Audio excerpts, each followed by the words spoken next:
ሰላም ሰላም ቤተሰብ እንዴት ናችሁ? እኔ ያለው እግዚአብሔር ይመስገን። እናንተስ እንዴት ናችሁ? ዛሬ ልናወራ ወይም ላወራበት የፈለኩት ሀሳብ ምንድነው? ስኬታማ እንዳንሆን ያደረጉን 4 መንገዶች አሉ። እነኛም በዝርዝር ለመመልከት እንሞክራለን።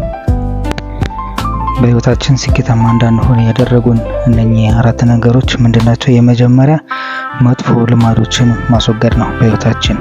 በህይወታችን አላስፈላጊ የሆኑ ልማዶች ካሉብን ስኬታማ እንዳንሆን ወደፊት ርቀን እንዳንጓዝ ሊያደርጉን የሚችሉ ነገሮች ናቸውና ከነኚህ ራሳችንን መጠበቅ። መጥፎ ልማዶች አላስፈላጊ ሱስ ሊሆን ይችላል።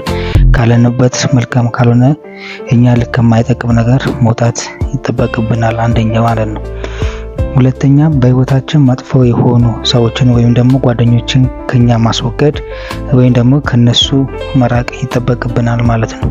ምክንያቱም የኛ ሀሳብና የኛ እቅድ የማይፈልጉ ይህ ደግሞ እኛ መልካም ብለን ያወራነውን ነገር እነሱ በኔጌቲቭ ወስደው ከኛ ካለንበት ካቀድነው እቅድ ጋር እንዳንገናኝ ወይም ደግሞ ርቀን እንዳንጓዝ ከህልማችን ጋር የሚያለያዩ አይነት ሰዎች ከሆነ የኛን ሀሳብ የማይቀበሉ ከሆነ መልካም አስተሳሰብና ምክር ከሌላቸው ከነኛ ሰዎች ራሳችንን መጠበቅ ወይ ማራቅ ይጠበቅብናል ማለት ነው።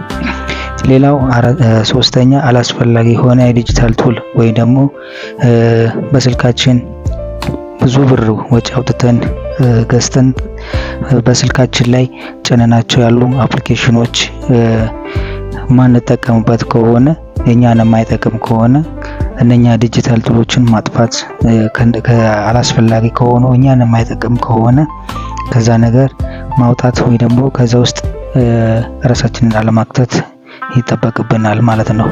በመጨረሻ አራተኛ የምንመለከተው በሀሳባችን መጥፎ ወይም ደግሞ ለራሳችን ያለን አመለካከት ከፖዚቲቭ ይልቅ ኔጋቲቭ ሀሳቦችን ስለራሳችን ካለ ያንን ማስወገድ ይጠበቅብናል። ራሳችን መጥፎ ልማድ ካለ ውስጣችን ስለራሳችን መጥፎ አይሆንም አልችልም የሚል አመለካከት ውስጣችን ላይ ካለ ያን አላስፈላጊ ልማድ ከህይወታችን ማውጣት ይጠበቅብናል። ምክንያቱም ሌላ ሰውኛ መጥቶ ከኛ ካለንበት መጥፎ ልማድ ሊያወጣን ወይ ደግሞ ካለንበት ነገር አውጥቶ ወደ መልካም ነገር ሊቀይረን አይችልም።